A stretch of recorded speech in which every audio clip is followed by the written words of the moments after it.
You know that feeling when you spill coffee on your shirt first thing in the morning? Classic. It's like the universe saying, "Welcome to your day, champ." Now, most people would grumble, curse, maybe even decide it's already a bad day. Me? I laugh it off. Laundry day was long overdue anyway, and maybe the shirt and I needed some space. See, that's the thing. Life constantly throws little annoyances at us. The real question is, how do you stop these things from owning your mood? How do you get to the point where nothing anyone does or says has the power to rattle you? You've probably seen those calm, almost unshakable people. The ones who look like they're floating through chaos as if it's a peaceful Sunday stroll. I used to assume they were either born saints, secretly Buddhist monks in disguise, or just running on some mysterious herbal tea. But it turns out being unbothered isn't some magical personality trait. It's a skill that anyone can learn, including you. And no, it doesn't require meditating in a cave, wearing robes, or eating nothing but kale. Take traffic, for example. You're driving, vibing to your playlist, when suddenly some reckless driver cuts you off like they're auditioning for a discount version of Fast and Furious. Most people slam the horn, yell, maybe even fantasize about chasing the guy down. But here's the truth. Anger in that moment is like drinking poison and waiting for the other guy to keel over. Spoiler, he doesn't. He's probably already pulling into Taco Bell, double dipping in nacho cheese, and living stress-free. Meanwhile, you're still in your car gripping the steering wheel so hard, your veins are popping.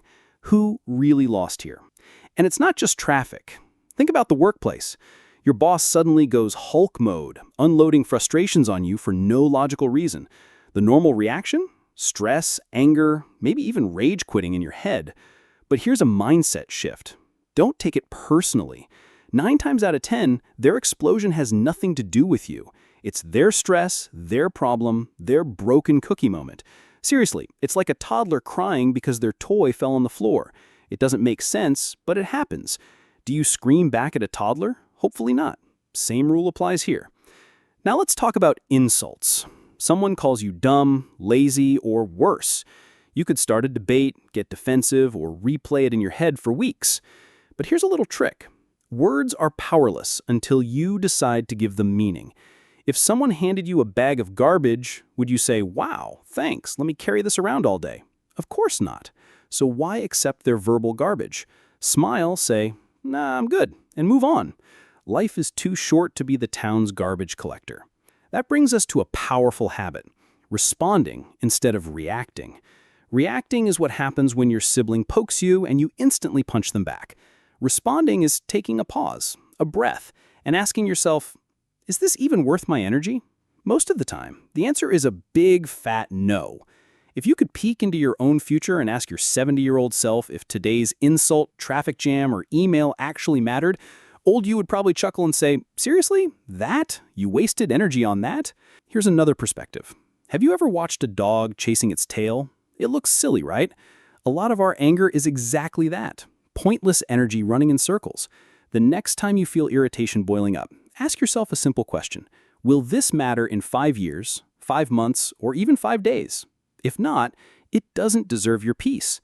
Letting go isn't weakness, it's wisdom. It's choosing sanity over circus. Speaking of circus, let me share a little story. A farmer once had a horse that ran away. The neighbors rushed in. "Oh no, that's awful." The farmer calmly said, "Maybe." Next day, the horse returned with 3 more wild horses. Neighbors cheered. "That's amazing." Farmer, you guessed it, maybe. Later, his son broke his leg trying to tame one of the new horses. Neighbors gasped, "That's terrible." Farmer, you guessed it, maybe. Soon after, the army came looking for young men to draft, but skipped the son because of his broken leg. Neighbors exclaimed, "That's wonderful." Farmer, still, maybe. The point is, nothing is absolutely good or bad. It just is. Our perspective paints the picture. This leads to another powerful step, becoming the observer. You're not your thoughts. You're not your emotions. You're the person watching them happen, almost like sitting in the audience while your brain performs its daily drama show. Once you realize this, you stop getting sucked into every storyline. Life becomes easier, lighter.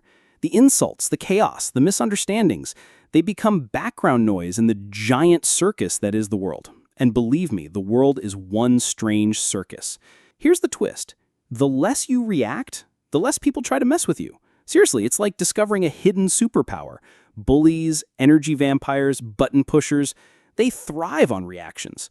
But if you give them nothing, they eventually get bored and move on. It's like trying to play tennis with someone who refuses to hit the ball back. Game over. So what do you do when life throws its usual nonsense your way? Someone tries to cut in line, your friend forgets to text back, or your coworker steals credit for your idea. Instead of cranking up your blood pressure, treat it like a test. Smile, nod, and think, "Nice try, universe. I'm not failing this one today." Because every little irritation is really just practice. Practice in building that calm, unshakable version of yourself. Now imagine living that way every day. No more wasted energy on strangers in traffic. No more sleepless nights over offhand insults. No more letting someone else's mood hijack yours. You become untouchable. Not cold, not detached, just peacefully strong. People around you notice it too. They see that nothing rattles you, and suddenly you become the calm in the storm. That kind of presence is rare, and it's powerful. So next time someone tries to drag you into their chaos, remember, you don't have to play along. You can let go, step back, and choose peace. Because the truth is, anger doesn't punish anyone else. It only punishes you. And you deserve better than living like a pressure cooker about to explode. At the end of the day, life is one big test of patience. Some days you pass, some days you don't. But the more you practice, the better you get at it. The goal isn't perfection. The goal is progress. To wake up each morning and say, whatever happens today, I refuse to let it own me. That's where real freedom lies. Not in controlling others, but in mastering yourself. So, go out there and be unbothered. Float through the madness like it's just background music. Laugh when the coffee spills, smile when the traffic jams, and shrug when someone throws their verbal trash your way. Because peace isn't found in silence or isolation. It's created inside you, wherever you are. And once you've built it, no one can take it away.